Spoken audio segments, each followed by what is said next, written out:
Bismillahirrahmanirrahim. Alhamdulillah wassalatu wassalamu ala Rasulillah. Wala haula wala quwata illa billah, amma ba'du. Qala rabbi shrah li sadri wa yassir li amri wahlul 'uqdatam min lisani yafqahu qawli waj'al li waziran min ahli. Subhanaka la ilma lana illa ma 'allamtana innaka antal alimul hakim. Shadaqallahul azim. Para bapak dan ibu, hadirin dan hadirat sekalian, semuanya yang hadir di tempat ini, mudah-mudahan selalu dalam keadaan sehat walafiat, panjang umur, dan selalu dalam lindungan Allah Subhanahu wa Ta'ala. Pada kesempatan kali ini, saya akan sampaikan ada 3 jenis manusia yang tidak pernah rugi. Artinya selalu apa? Untung. Karena menurut Imam Al-Ghazali bahwa hidup itu seperti seorang pedagang. Kalau pedagang yang pertama kali terlintas dalam benaknya apa dah? Jadi kalau seorang pedagang yang terlintas dalam pikirannya, yang pertama kembali modal, ya, kembali modal. Yang kedua cari untung sebesar-besarnya. Nah, hidup kita itu seperti seorang pedagang, jangan sampai rugi. Pulang modal aja itu udah rugi, apalagi modalnya nggak balik. Apa modal itu? Menurut beliau nih, Syekh Al-Imam Al-Ghazali, al-faraidu huwa ra'sul mal. Mengerjakan yang fardu, mengerjakan yang wajib di dalam beribadah itu modal. Kalau ada orang ibadahnya hanya yang wajib saja, sholat 5 waktu saja, puasa Ramadan saja, zakat saja, maka ibarat orang dagang, orang itu seperti apa? Pulang apa? Baru pulang modal. Kira-kira untung apa rugi itu? Kalau kita dagang, modalnya 1 juta, dari pagi kita dagang sampai sore. Pas sore kita hitung modal kita balik 1 juta. Itu rugi apa untung? Nah, rugi. Artinya kalau ada orang ibadah, sholatnya hanya 5 waktu saja, baru pulang modalnya saja. Rugi apa untung? Rugi. Jadi kalau ada orang sholat hanya 5 waktu saja, dalam hitungan orang dagang rugi. Kenapa rugi? Karena belum tentu sholat yang 5 waktu tidak ada cacatnya. Kalau dia ada cacatnya, tidak ada tempat untuk menambal kekurangan tadi. Di mana keuntungannya? Kata Syekh Al-Ghazali, keuntungannya itu adalah di sunnah-sunnah. Semakin banyak kita ngerjain yang sunnah, maka semakin besar dia punya pahala, dan semakin besar dia punya keuntungan. Ya, jadi kalau ibadah itu di kepala kita, berarti kalau saya ngerjain sholat 5 waktu saja masih rugi. Kalau saya ngerjain puasa Ramadan saja masih rugi, belum ada untungnya. Di mana keuntungannya? Keuntungannya di sunnah-sunnah. Nah, pada kesempatan kali ini ada 3 orang yang tidak pernah rugi, selalu untung. Dan itu Allah sudah sebutkan di dalam Al-Quran, surah Fatir ayat 29. Nanti di rumah dicek ya. Surah apa? Fatir ayat 29. 1. Orang yang selalu untung dan tidak pernah rugi. Yatsluna kitaballah. Orang yang selalu untung itu adalah orang yang selalu membaca Al-Quran. Itu nggak pernah rugi dan pasti untung. Ini Ramadan udah hari keberapa ini? Hari keberapa? 14. Berarti Lebaran berapa hari lagi? Hah? Masih jauh. Udah hari ke-14, udah berapa juz Quran yang sudah dibaca? Nah, ya. Sudah berapa juz Quran yang dibaca? Karena orang yang tidak pernah rugi, itu kata Allah, innalladzina yatsluna kitaballah, yaitu orang yang selalu membaca Al-Quran. Kenapa? Membaca Al-Quran itu pekerjaan yang pasti untung dan tidak pernah rugi. 1. Al-Quran itu dibaca, mau faham, mau tidak faham, maka dia bernilai ibadah. Kata Nabi, afdalu ibadati ummati tilawatul Quran. Sepaling baik ibadah umatku itu membaca Al-Quran. Dalam riwayat lain, afdalu ibadati ummati tilawatul Qur'ani nazran. Sepaling baik ibadah umatku adalah membaca Al-Quran yang dipegang, dibaca, dilihat. Itu punya nilai afdal. Ya. Jadi itulah keutamaannya. Kenapa membaca Al-Quran? Pekerjaan yang pasti untung, karena dia yang baca mau faham, mau nggak faham, mau ngerti, mau nggak ngerti, pokoknya dibaca dapat pahala. Yang kedua, kenapa membaca Al-Quran pekerjaan yang pasti untung? Karena dia pahalanya dihitung per huruf, per huruf. Alif, lam, mim, berapa huruf? 3. Satu hurufnya berapa? 10. Itu kalau di bulan lain. Tapi kalau dibaca di bulan Ramadan, enggak kehitung nilai pahalanya. Dia berlipat-lipat. Ya, dihitung per huruf. Pernah menghitung surah terpendek surah apa? Surah Al-Ikhlas apa surah Al-Kautsar? Berapa huruf tuh surah Al-Kautsar? Ya, surah Al-Kautsar saja dibaca itu sudah mengandung apa tuh? Pahala yang besar. Yang ketiga, kenapa membaca Al-Quran itu pekerjaan yang pasti untung dan tidak pernah rugi?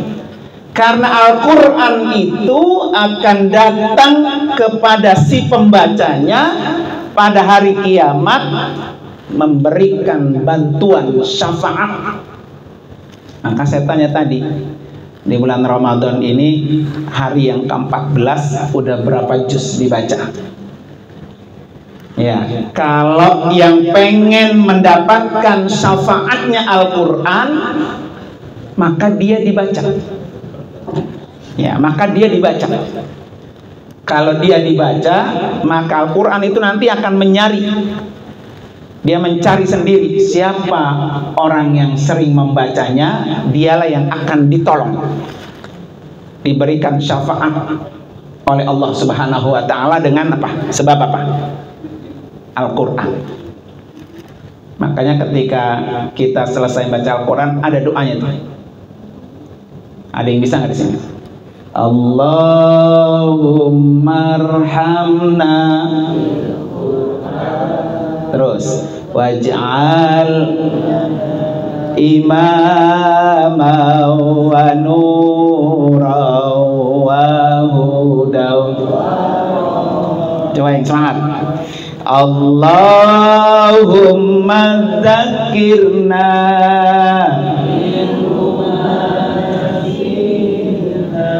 wa 'allimna minhu ma jahilna warzuqna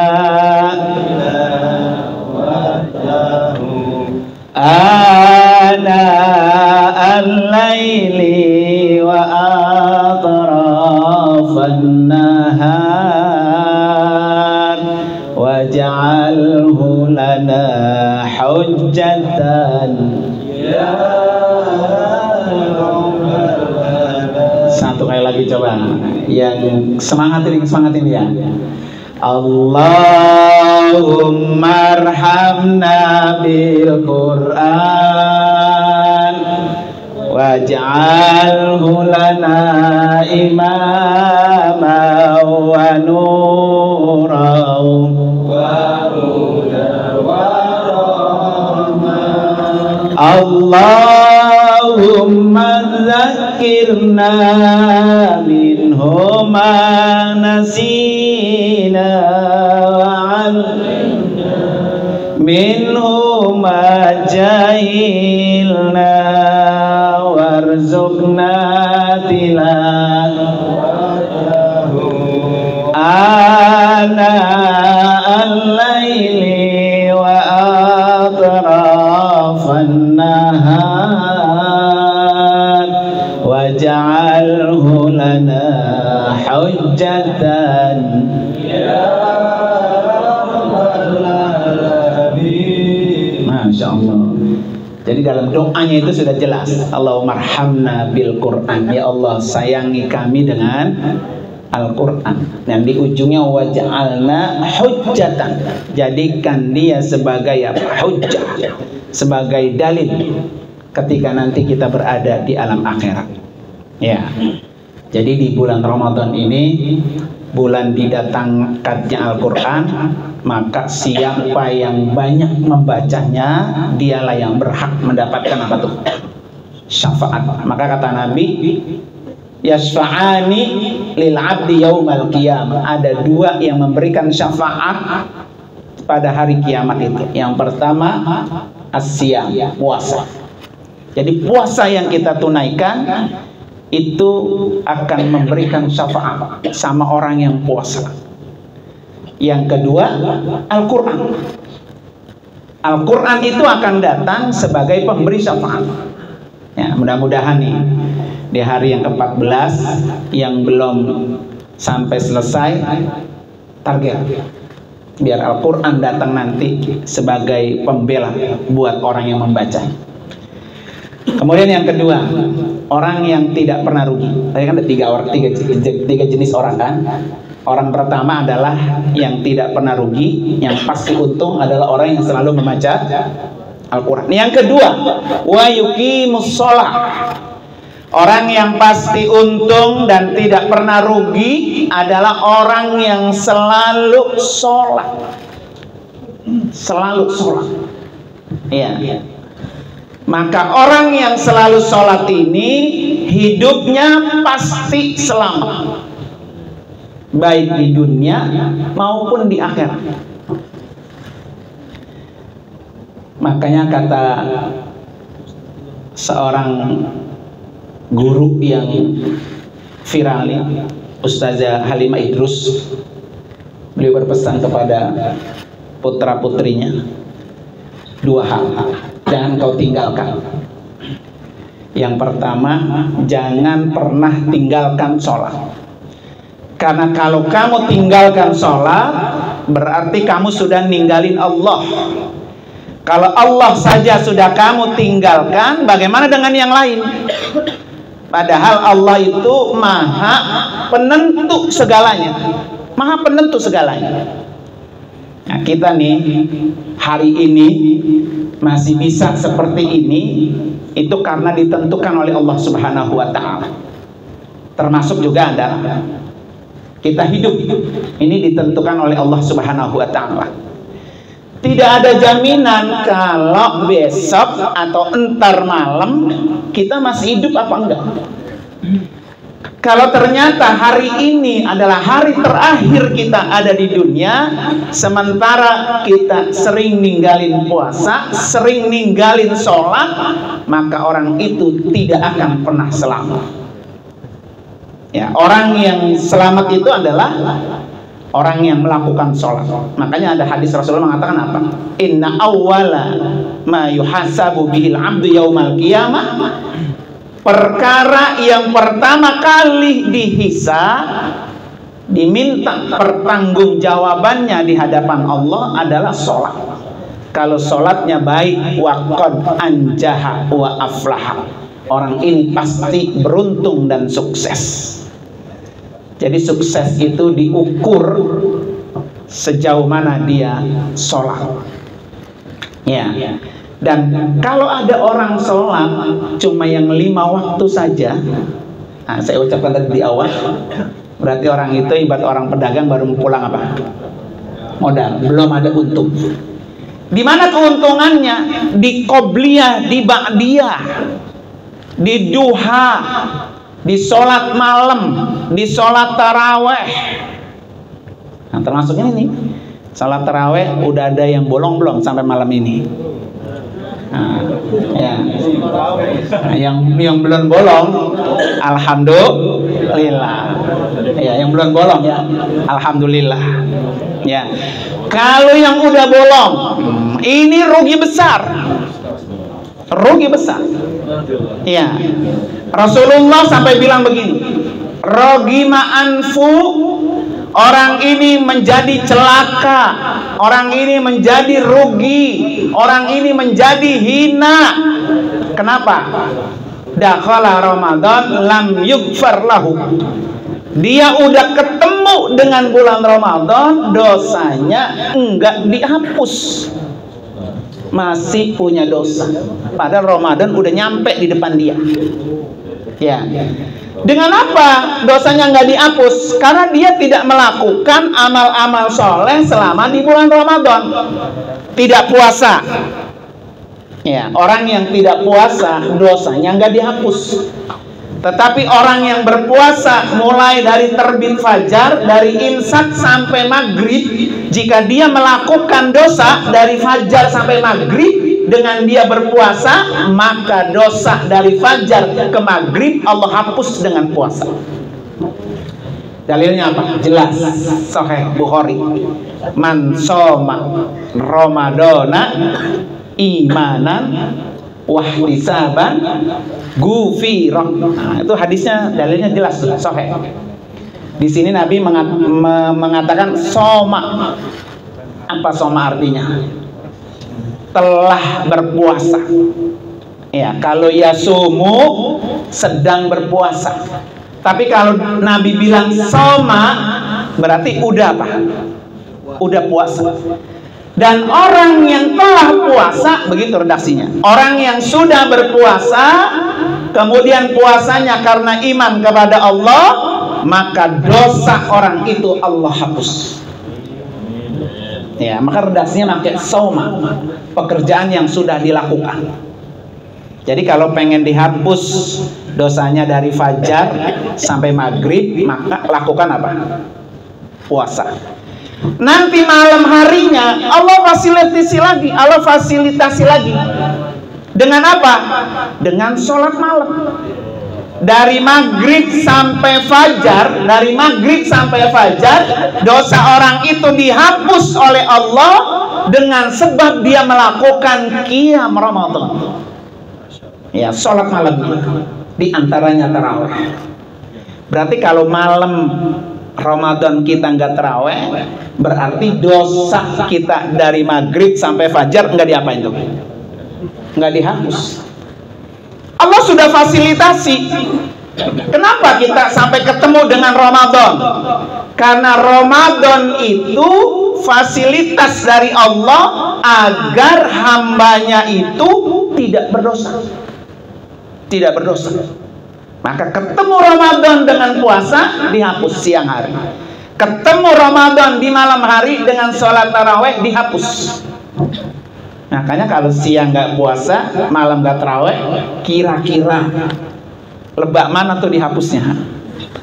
Nah, nggak ada yang bisa dihapus.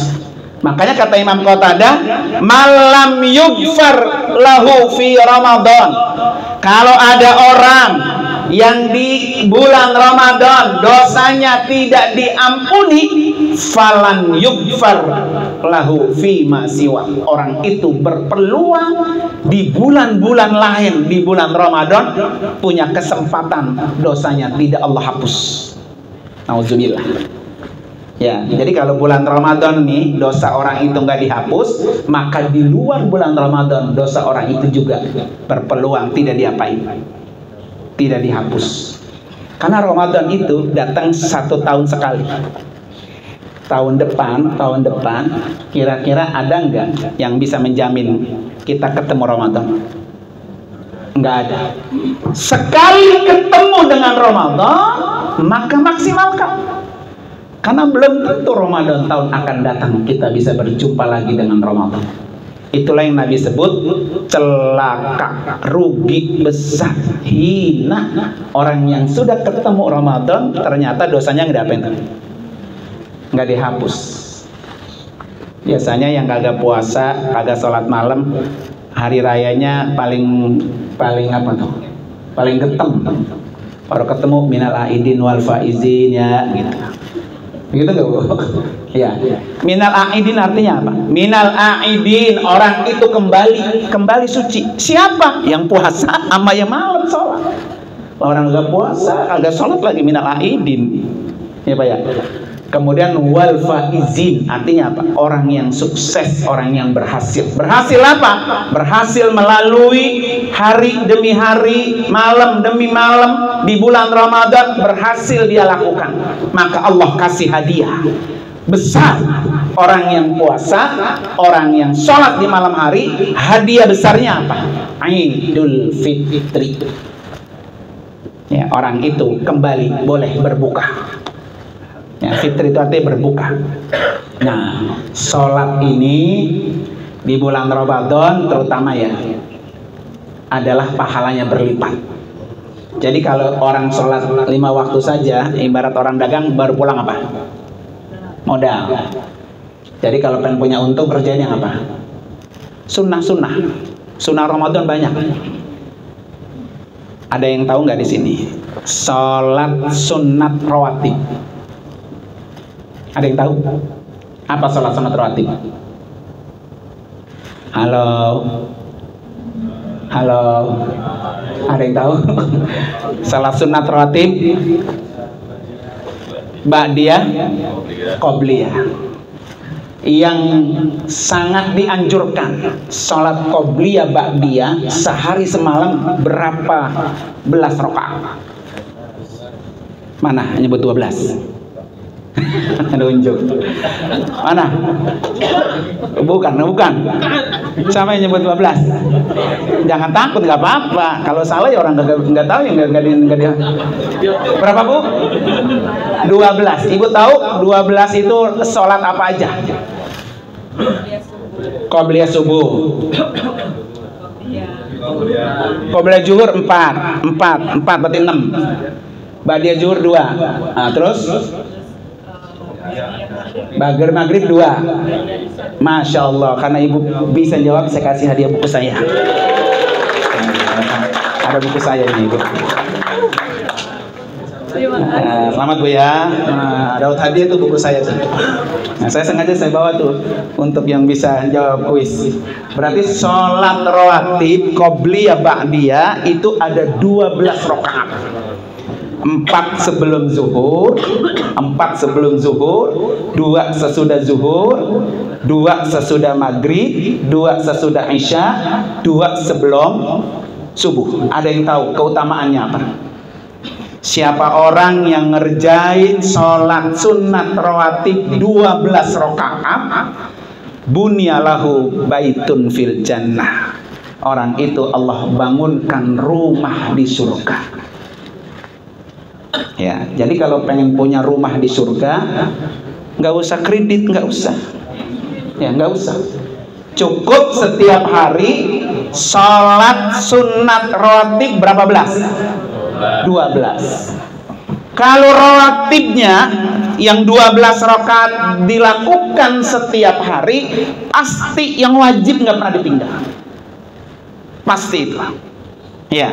Jadi kalau kita pengen pulang kampung, pulang ke akhirat, kita sudah punya rumah dan kita bangunkan rumah itu sendiri dengan kita melakukan sholat sunat rawatib 12 rakaat setiap hari. Ya, Masya Allah ya. Mudah-mudahan yang dapat buku bisa ngamalin. Amin ya. Yang dapat buku ya. Jadi kalau pengen dapat buku saya itu tinggal cek di Shopee, insya Allah ada. Oke. Jadi itu pekerjaan yang pasti untung. Yang kedua apa? Sholat. Ini masih panjang nih kalau saya bahas sholat lagi. Ya termasuk sholat sunat duha. Berapa rakaat duha? Halo. Terserah. Ya. Minimal berapa? 2. Maksimal 12.